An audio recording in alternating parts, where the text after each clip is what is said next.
नमस्कार, स्वागत है आप सभी का आपके अपने ऑनलाइन इंस्टीट्यूट निशांत ज्ञान के यूट्यूब प्लेटफॉर्म पर।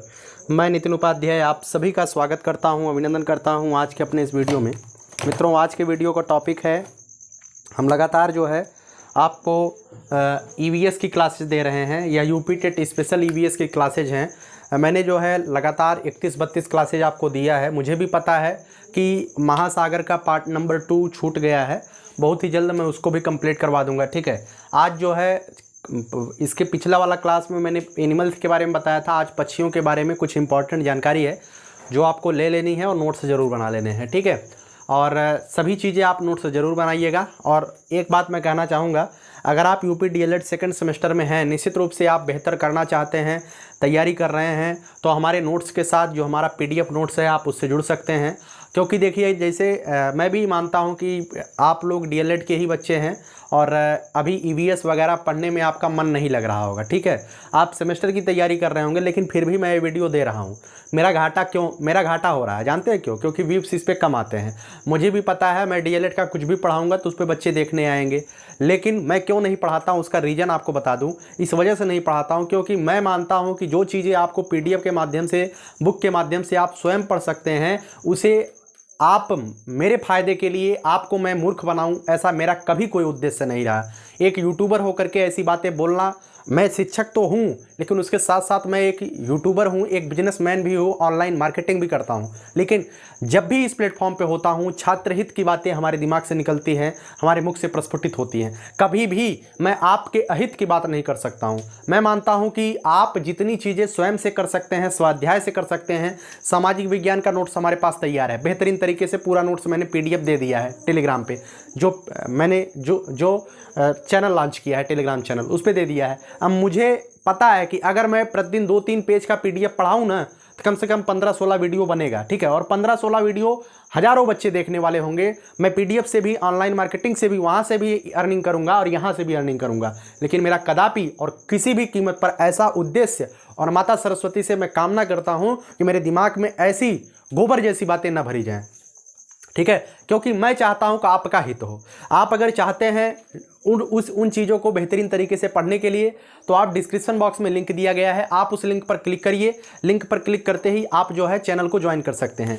पेमेंट कितना है? मात्र 120 रुपये है। उसमें आपको 7 के 7 सब्जेक्ट दिए जाएंगे। 2 सब्जेक्ट कंप्लीट हो चुका है, तीसरा सब्जेक्ट चल रहा है। वर्तमान भारतीय समाज एवं प्रारंभिक शिक्षा और सामाजिक विज्ञान, 2 चीज़ें कंप्लीट हो चुकी हैं। तीसरा है प्रारंभिक शिक्षा के नवीन प्रयास, ये चल रहे हैं। ठीक है, उसके आगे विज्ञान गणित वगैरह जो चलना होगा चलेगा। ठीक है, अगर आपको मतलब कि चैनल को ज्वाइन करने में कोई समस्या होती है, तो आप हमसे जो है 9794137048, ठीक है, यहाँ पे आप संपर्क कर सकते हैं। अगर आप ऑनलाइन पेमेंट वहाँ पे आप नहीं कर पा रहे हैं, जो आपको लिंक दिया गया है, डिस्क्रिप्शन बॉक्स में दिया गया है, अगर आप वहाँ पे नहीं कर पाते हैं, तो आप इसी नंबर पर जो है गूगल पे या फ़ोन पे कर दीजिएगा। उसके बाद इसी नंबर पे आपको व्हाट्सअप करना है। ठीक है, ध्यान से सुनिएगा, इसी नंबर पे आपको व्हाट्सअप करना है। जैसे ही आप व्हाट्सअप करेंगे, हमारी तरफ से रिस्पांस जाएगा, जो भी होगा हमारी तरफ से रिस्पांस जाएगा, आपको इसी पर एक लिंक जनरेट करवा करके दे दिया जाएगा। ठीक है, काफ़ी बच्चे हमसे अपनी परेशानी वगैरह बताते हैं। देखिए, सबके सामने परेशानी है। अगर आप 120 रुपये भी पेमेंट नहीं कर पाते हैं, तो आप हमसे पर्सनली बात करिए, मैं दे दूंगा। ऐसी मेरे अंदर कोई लालसा नहीं है। लगभग 250-300 बच्चे जुड़े हुए हैं अभी तक, लेकिन जो भी बच्चा अगर ज़्यादा आप नहीं कर पाते हैं, तो आप हमसे बात करिए, कर देंगे। ठीक है, लेकिन यही नंबर व्हाट्सअप है, यही नंबर गूगल पे अथवा फ़ोन पे चलता है, इसी पर आप पेमेंट कर दीजिएगा। पेमेंट करने के बाद हमसे बात कर लीजिएगा व्हाट्सअप पे। मैं फ़ोन कॉल अलाउ नहीं है, बाकी बहुत ज़रूरत पड़े तो आप फ़ोन कॉल भी कर सकते हैं। ठीक, चलिए, आज हम ईवीएस की जो है 31वीं क्लास है। इस क्लास में मैं पक्षियों के बारे में बताऊंगा, ध्यान दीजिएगा। पक्षी हमेशा क्या देती है? पक्षी अंडे देती हैं। ठीक है, पक्षी बच्चा नहीं देता है। ठीक, अगर आपसे पूछा जाए पक्षी अंडे देती है, लेकिन चमगादड़ क्या देता है? ठीक है, बताइएगा, चमगादड़ क्या अंडे देता है? मैं आपसे एक क्वेश्चन पूछता हूँ, क्या चमगादड़ जो है अंडे देता है या बच्चे देता है? आपको बताना है। ठीक है, लेकिन पक्षी जो होते हैं वो हमेशा क्या देते हैं? अंडे देते हैं। ठीक है, जो पक्षी अंडे देते हैं वो किस में देते हैं? घोंसला में देते हैं। और आपको आज की कक्षा में घोंसलाओं के बारे में अध्ययन करना है, अर्थात पक्षियों के आवास के बारे में पढ़ना है। ठीक है, पक्षी अपना अंडा जो है घोंसले में देते हैं, और जो घोंसला बनता है वह उन्हें रहने के लिए नहीं बनता है। जिस तरीके से हम और आप रहने के लिए, सुख चैन के लिए घर बनाते हैं, पक्षियां अपना घर जो है केवल और केवल अपने जन्म मतलब अपने वंश वृद्धि के लिए बनाते हैं, मतलब अंडे देने के लिए केवल वो घोंसला बनाते हैं। और जैसे ही बच्चा निकल जाता है वह लोग अपने अपने काम पे निकल जाते हैं, अर्थात अपने रोटी पानी के जुगाड़ में इधर उधर घूमने टहलने लगते हैं। आज़ाद पक्षियाँ, परिंदे आज़ाद होते हैं। घोंसला केवल अंडे देने के लिए बनती है। बच्चों के बाद घोंसला जो है छोड़कर वो उड़ जाते हैं, उन्हें रहने की आवश्यकता उस घोंसले में नहीं पड़ती है। कुछ लोग ये समझ रहे होंगे, जब मैं भी बचपन में था ना, मैं समझता था पक्षियाँ जो है दिन के टाइम जाती हैं और शाम के टाइम वापस चली जाती हैं, अपने घोंसले में आराम करती हैं। ऐसा होता ही नहीं है। घोंसले में आराम करने के लिए वो घोंसला नहीं बनाती हैं। ठीक है, आगे बात करते हैं। जो पक्षियों की नज़र होती है मित्रों, पक्षियों की नज़र एक बार में वो दो जगह अपने नज़र केंद्रित कर सकते हैं। हम लोग अगर किसी को देखेंगे, जैसे आपको कोई चीज़ पसंद आ गई तो एकदम निगाह उसी पर गड़ाएंगे। ठीक है, कोई भी चीज़ हो सकती है ठीक है, गलत मत लीजिएगा, कोई वस्तु हो सकती है, चीज़ नहीं, वस्तु हो सकती है। आप एक बार में उसी पर निगाह गड़ाएंगे। लेकिन पक्षियों को अगर दो चीज़ पसंद आ गई, दोनों तरफ निगाह गड़ा देगी, वो भी देखेगी वो भी देखेगी, क्योंकि उनकी जो सिस्टम ऐसा होता है। ठीक है, अधिकांश पक्षियाँ, या यूँ कहें तो पक्षी एक समय में दो अलग अलग चीज़ों को देख सकती है। ठीक है, ज़्यादातर पक्षियों के गर्दन घुमानी पड़ती है क्योंकि उनकी पुतलियाँ नहीं घूमती। ऐसा नहीं है कि किसी भी पक्षी की पुतली नहीं घूमती, अधिकांश पक्षियों के ऐसा होता है कि उनकी पुतलियाँ नहीं घूमती। जिस तरीके से हमारी पुतलियाँ इधर उधर घूम रही हैं, उनकी पुतलियाँ नहीं घूमती है। अगर उन्हें इधर देखना है तो ऐसे गर्दन घुमाएंगे, इधर देखना इधर गर्दन घुमाएंगे। ठीक है, उनकी पुतलियाँ अधिकांशतः नहीं घूमता है। आगे बात करते हैं। पक्षियों के कान नहीं दिखते हैं लेकिन कान होते हैं। ठीक है, आप किसी पक्षी के कान देखे हैं बाहर ऐसे निकला हुआ? नहीं देखे हैं, लेकिन उनके कान होते हैं, और उनके कान जो होते हैं उनके बड़े बड़े बालों से ढके हुए होते हैं, जो कि हमें दिखाई नहीं देते हैं। ठीक है, तो इस चीज़ को ध्यान रखिएगा। इसमें दो चीज़ें इंपॉर्टेंट है। क्या पक्षियों के कान होते हैं कि नहीं होते हैं? यस, पक्षियों के कान होते हैं, दिखते नहीं हैं, उनके पंखों से ढके हुए होते हैं। ठीक है, एक इंपॉर्टेंट ये है। एक इंपॉर्टेंट ये है, पक्षी एक समय में दो अलग अलग चीज़ों पर अपना ध्यान केंद्रित कर सकती है, अर्थात दो अलग अलग जगहों पर अपनी नज़रें गड़ा सकती हैं। दो। तीसरा ये है कि चमगादड़ अंडे देती है, बच्चे देती है, आपको बताना है। यही तीन चीज़ें इसमें इंपॉर्टेंट है, लिखना तो आपको सभी है। आगे बात करते हैं कुछ विभिन्न पक्षियां जो आपके एनसीईआरटी में दिया गया है। एक बच्चा, उनका नाम है उमेश त्रिपाठी जी। ठीक है, उमेश त्रिपाठी बहुत पुराने सब्सक्राइबर हैं, शायद मैं मानता हूं उमेश त्रिपाठी जी के बारे में बहुत अच्छी तरीके से मैं जानता हूं। उन्होंने हमसे मैसेज किया कि भैया एक कक्षा 4 की एनसीईआरटी में है, तो ये जो चीज़ें आपके सिलेबस में है और किसी भी एनसीईआरटी में है, तो मेरा उद्देश्य आपको पढ़ाना ही है, तो मैं पढ़ाऊंगा। ठीक है, तो इसके लिए आपका धन्यवाद। आपने मैसेज किया कि कक्षा 4 की एनसीईआरटी में, इसका मतलब आप बेहतरीन तरीके से पढ़ाई कर रहे हैं। ईश्वर आपको बेहतर करे। ठीक है, और आप बेहतर बच्चे हैं भी, मुझे पता है ना। काफ़ी मैसेज आपके आज तक मेरे मानस पटल पर याद है। आपका एसएससी जीडी वगैरह में हुआ था, ऐसी चीज़ें मुझे आज भी पता है। ठीक है, आगे मेहनत करेंगे तो निश्चित रूप से प्राथमिक टीचर की वैकेंसी जो होती है, या यूँ कहे तो टीजीटी पीजीटी या शिक्षक की भर्ती जो होती है मित्रों ना, ये बहुत आसान मानी जाती है। आसान क्यों? मैं क्यों बता रहा हूँ आसान मानी? क्योंकि यहाँ पे आपको निरंतरता की ज़रूरत होती है, और आप निरंतर अगर मेहनत कर रहे होते हैं, पर डे अगर 3 घंटा भी पढ़ रहे हैं, 4 घंटे भी पढ़ रहे हैं पर डे, लेकिन पढ़िए। एक समय, वो समय दूर नहीं जिस दिन आप शिक्षक के पद पर होंगे। ये निरंतरता मांगती है, भयानक परिश्रम नहीं मांगती है। देखिए, सबसे पहले पक्षी के बारे में हम देखते हैं बसंत गौरी। क्या नाम है? बसंत गौरी। मित्रों, बसंत गौरी पक्षी जो होती है कठफोड़वा के सदृश होती है। कठफोड़वा नाम से ही स्पष्ट है कि यह जो है पेड़ के पौधे के तने जो होते हैं उसे छेद करके उसमें अपना अंडा देती है। एक कठफोड़वा के सदृश होती है लेकिन कठफोड़वा नहीं होती, इस बात को भी ध्यान रखिएगा। बसंत गौरी पक्षी कठफोड़वा के सदृश होती है लेकिन कठफोड़वा नहीं होता है। पेड़ के तने में घोंसला बना करके अंडे देती है, पेड़ के तने में होती है। गर्मियों के महीने में आप देखते होंगे, गर्मियों के महीने में अगर आप गाँव में रहते हैं तो कुट कुट कुट कुट की आवाज़ आती रहती है, वही होते हैं कठफोड़वा और बसंत गौरी पक्षी। ठीक है, अलग अलग होते हैं लेकिन कठफोड़वा और बसंत गौरी पेड़ के तने में अपना अंडा देती है। ठीक, ध्यान रखिएगा, एक दो बार आप रिवाइज करेंगे तो याद हो जाएगा। आगे बात करते हैं शक्करखोरा। शक्करखोरा पक्षी को हम सूर्य पक्षी भी बोलते हैं। ये इंपॉर्टेंट है, कई बार पूछा गया। शक्करखोरा पक्षी मित्रों, ये जो पक्षी होता है ना, इसके जो घोंसले होते हैं वह पेड़ पर तो घोंसले पेड़ पर ही बनेंगे, लेकिन जो इसके घोंसले होते हैं या पुराने कपड़ों के चिथड़े हो गए, मकड़ी के जाल हो गए, उसके बाद जो है पुराने मतलब सूखी पत्तियाँ हो गई, उन सभी को लेकर के ये जो घोंसला बनाती है। ठीक है, ये घोंसला कैसे बनता है? कपड़ों के चिथड़े, सूखे पत्ते, मकड़ी के जाल, इन सब चीज़ों से बहुत ही बेहतरीन तरीके से इनका घोंसला सिल करके बन करके तैयार होता है। ठीक है, चलिए। अच्छा, कुछ लोग कह रहे थे भैया इसका फ़ोटो दिखा दिया करिए। मैं एडिटिंग में भी इतना बेहतरीन जानकारी नहीं रखता हूँ कि आपको जो है फ़ोटो वगैरह दिखा दूँ। अच्छा, एक बच्चा कह रहा था भैया यहाँ से काइन मास्टर हटा दीजिए।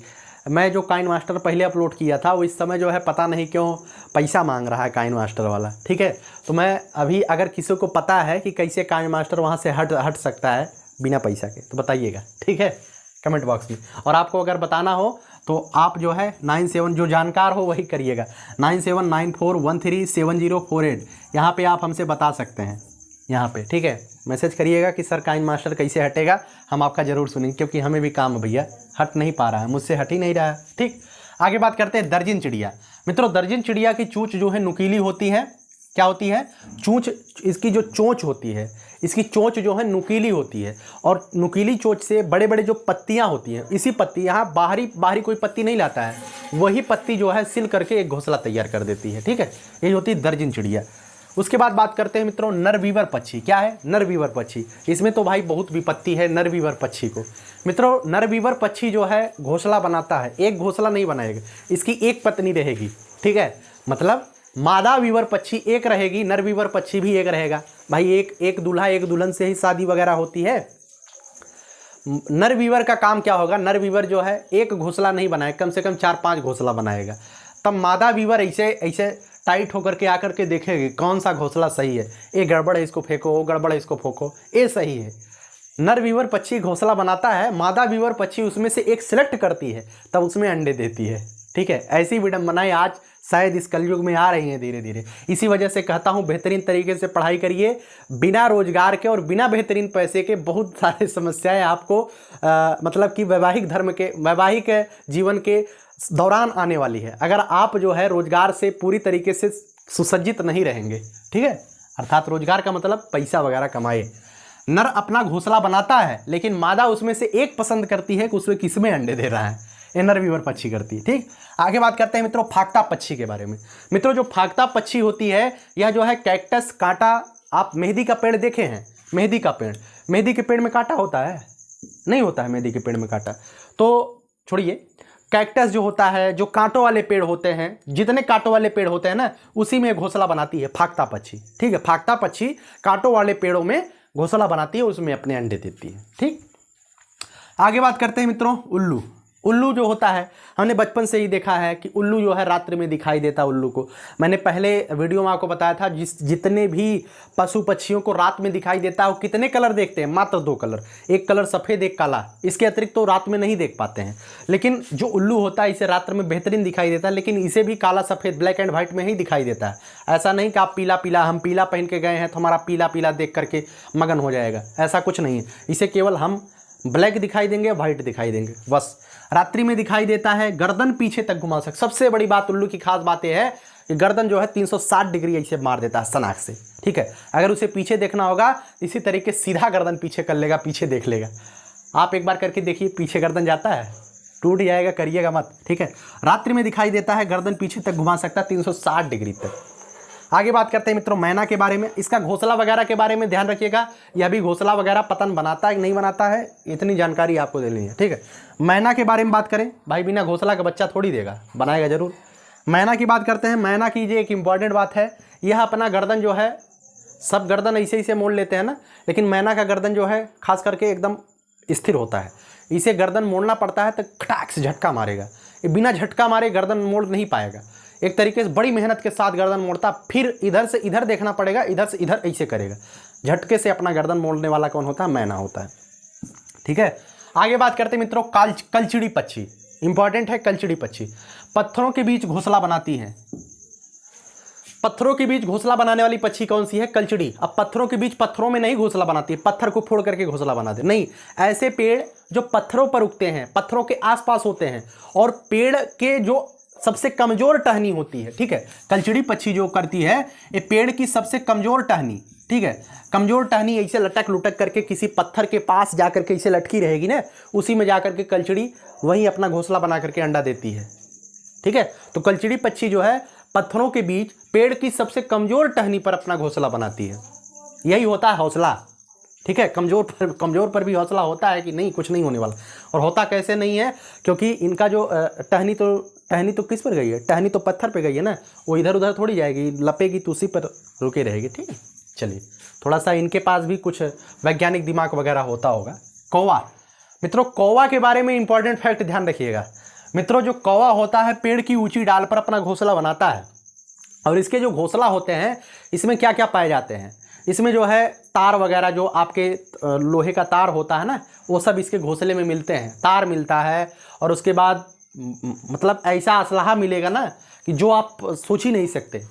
तार मिलेगा, उसके बाद जो मनुष्य के जो है चिथड़े वगैरह होते हैं वह भी उठा लेता है। मतलब ये थोड़ा मजबूत चीज़ उठा करके अपना घोंसला बनाता है। बेचारा घोंसला तो बना देता है, घोंसला बना करके इसके जो बच्चे होते हैं भाई उसी में होते हैं, कोई दिक्कत नहीं है। लेकिन एक ही जो होता है कोयल, एक कोयल बड़ी चालाक होती है। एक कभी भी चाहे नर कोयल हो चाहे मादा कोयल हो, ये अपना घोंसला ही नहीं बनाते हैं। कोयल ब्लैक होते हैं, उसके बच्चे ब्लैक होते हैं कोयल के। वह जो है अपने बच्चे को कौवे के ही घोंसले में अपने बच्चे दे के चली जाती है, अपना मौज करे। उसके बाद कौवा बेचारा समझता हमारा बच्चा है, बैठ के सेता है, बच्चे निकलता है, और बाद में पता चलता है तो हमको उल्लू बना के चली गई कोयल, है ना। तो कोयल जो होती है वह कौवे के घोंसले में अंडा देती है और उल्लू बना देती है कौवे को। उल्लू मतलब मूर्ख बना देती है, उल्लू डायरेक्ट नहीं बनाती, मूर्ख बना देती है। ठीक है, आगे बात करते हैं मित्रों गौरैया के बारे में। गौरैया एक इंपॉर्टेंट है, वर्तमान के समय में विलुप्ति के कगार पे गौरैया भी है। रेड डाटा बुक में इसे भी रख दिया गया है। जो गौरैया होती है यह मनुष्य के निवास स्थान पे अपना घोंसला बनाती है। आजकल लोगों के पक्के घर हो गए हैं, अब तो गौरैया जो है अपना घोंसला नहीं बना पा रही है। लेकिन अभी हम जो गांव में रहते हैं, हमारे यहाँ छान छप्पड़ अभी भी है, तो उसमें जो है गौरैया के घोंसले वगैरह दिखाई देते हैं छान छप्पर में। ठीक है, तो मनुष्य के निवास स्थान पे घोंसला बनाने वाली चिड़िया का नाम गौरैया होता है, और विलुप्ति के कगार पे इसी वजह से है क्योंकि हम जो है अपने वर्चस्वता के लिए बहुत बेहतरीन इमारत खड़ी कर रहे हैं, और खड़ी भी करनी चाहिए। चलिए अलग बात होती है। अब हमें थोड़ी कहेंगे कि भाई कितना कमाइए आप घर ही न बनवाइए, मड़ई में रहिए नहीं कहेंगे ना। आगे बात करते हैं कबूतर जो है पुराने खंडहरों में अपना घोंसला बनाते हैं और वहीं पर अपने अंडे वगैरह देते हैं। पुराने खंडहर, जब मैं कक्षा 9वीं 10वीं में पढ़ता था, जो हमारा स्कूल था, वो जो स्कूल था बहुत पुराने टाइप का स्कूल था। उसमें इतने बड़े बड़े जो है ऊपर छेद लगा हुआ था। जब छत लादा जाता है ना, छत लादा जाता है तो छेद बना होता है, वो कभी प्लास्टर नहीं हुआ था, प्लास्टर नहीं हुआ, वो जो छेद होता है वो मुना ही नहीं था, बंद ही नहीं हुआ था। तो उसी में कबूतर रहते थे। हम लोग जब पढ़ते थे तो बीच में कबूतर धड़ाधड़ उड़ते थे। कक्षा 9वीं 10वीं की बात है। चलिए आगे कुछ एक स्लाइड में और मैं दिखा देता हूँ। इसे आप एक बार ज़रूर मतलब लिख लीजिएगा, 1-2 बार पढ़ लीजिएगा, क्योंकि यहाँ से क्वेश्चन पूछे जाते हैं। ठीक, आगे जो है जो आपके टॉपिक में है, जो एनसीईआरटी में दिया गया है, पक्षियों के चोंच के बारे में बताया गया है, पक्षियों के पंजे के बारे में बताया गया है। तो हमें नहीं लगता है कि पक्षियों के चोंच और पंजे से आपका क्वेश्चन पूछा जाएगा। किसकी चोंच मजबूत होती है? अच्छा, एक चीज़ आप ध्यान रखिए, बाज, गिद्ध और चील। ठीक है, इसके बारे में आप ध्यान रखिए। बाज, गिद्ध और चील जो है इंपॉर्टेंट है। आप जो है जो भी इंपॉर्टेंट फैक्ट बाज, गिद्ध और चील के बारे में जानते हैं। वर्तमान के समय में आप सभी लोग जानते हैं गिद्ध जो है अपने यहाँ से पूरी तरीके से विलुप्त हो चुका है। ठीक है, वर्तमान में गिद्ध जो है पूरी तरीके से विलुप्त हो चुका है। और गिद्ध के बारे में एक इम्पॉर्टेंट फैक्ट ध्यान रखिएगा, अभी देखिए, अभी महत्वपूर्ण है, उत्तर प्रदेश के यूपी टेट में पूछा जा सकता है कि गिद्धों के संरक्षण के लिए जटायु संरक्षण केंद्र, ठीक है, गिद्धों के संरक्षण के लिए जटायु संरक्षण केंद्र की स्थापना जो है कहाँ पे किया गया है? तो महाराजगंज एक ज़िला है। क्या है? महाराजगंज उत्तर प्रदेश का एक ज़िला है। और महाराजगंज शायद क्या यहीं गोरखपुर साइड में पड़ता है, गोरखपुर कुशीनगर की इधर एकदम कोने में पड़ता है। तो महाराजगंज, वहीं पर जो है जटायु संरक्षण केंद्र की स्थापना की गई है। और किस लिए की गई है? गिद्धों के संरक्षण के लिए की गई है, क्योंकि गिद्ध जो है वर्तमान के समय में पूरे भारत से ही विलुप्ति के कगार पे है, विलुप्त हो ही चुके हैं। ठीक है, उसके बाद बाज और चील की बात करें, अभी यह जो है अपने यहाँ पाए जा रहे हैं, लेकिन यह भी विलुप्ति के कगार पे ही है। ठीक है, इनको भी संरक्षित करने की आवश्यकता है और संरक्षित किया भी जा रहा है। एक क्या होते हैं, गिद्ध जो है सफाई कर्मी बोला जाता है। यह जो है मरे हुए जानवर, आज से 20 साल पहले जब जानवर मरते थे तो कहीं पर अगर आप उन्हें रख देते थे, चील को जैसे ही जो है गिद्ध को पता चलता था, ख़त्म कर देते थे। ज़्यादा से ज़्यादा 15 से 20 मिनट के अंदर सब खत्म हो जाते थे। मतलब ये प्रकृति के सफाईकर्ता के रूप में जाने जाते थे, सफाई कर्मी के रूप में, लेकिन आज किस कारण से ख़त्म हो गए मैं आपको बताऊं तो आप सभी लोग जानते हैं कि पशुओं के दर्द निवारक एक दवा होती है, ठीक है। पशुओं का दर्द निवारक एक दवा होती है। उस दवा का नाम देखिए, पशुओं में दर्द को दूर करने के लिए एक दवा का प्रयोग किया जाता था। उस दवा का नाम क्या है, उस दवा का नाम आपको कमेंट बॉक्स में बताना है। उस दवा का क्या नाम है, उस दवा का नाम आप लोग बताइएगा। जब हम उस दवा को पशुओं के अंदर इंजेक्ट करते थे तो पशु को राहत मिल जाता था, और जब पशु कभी भी मृत्यु को प्राप्त करता था तो वह दवा उसके अंदर रहती थी। उस दवा का नाम आपको बताना है, आप सर्च करिएगा, कुछ आपको मेहनत करनी है, बहुत आसान थी दवा है, आसानी से आपको गूगल पे मिल जाएगा। जब हम आप लिखिएगा गिद्ध के, मतलब कि गिद्ध के विलुप्त होने के कारण कौन सी दवा थी, ठीक है, किस दवा के कारण गिद्ध विलुप्त हो गए, तब आपको पता चलेगा। जब पशु मर जाता था तो वह दवा उसके अंदर इंजेक्ट होती थी, उसके शरीर में रहती थी, ठीक है, तो उसे मरने के बाद फेंक दिया जाता था, और फेंकने के बाद जो है उसे गिद्ध खा लेते थे। और जब उस दवा का प्रभाव गिद्ध पर क्या पड़ता था, गिद्ध की किडनी खराब हो जाती थी। और जैसे किसी भी व्यक्ति की किडनी अगर खराब हो गई तो पूरा सिस्टम है खराब यार, मतलब कि उसके ब्लड की सफाई नहीं हो पाएगी, उसका ब्लड डायलिसिस दिक्कत हो जाएगा ना।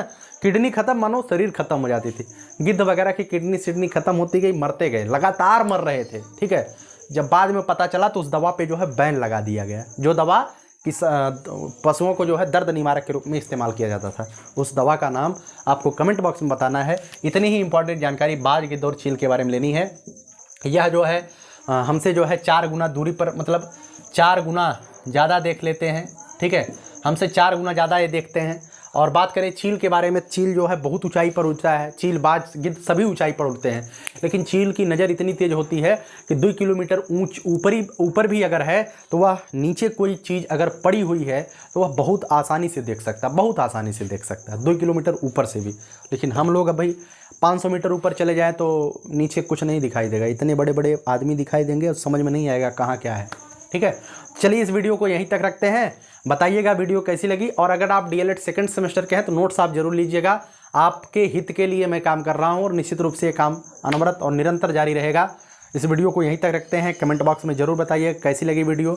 आप लोग महासागर के सेकंड पार्ट को कर रहे हैं, मुझे याद है, मैं ज़रूर करवाऊँगा उसे आगे।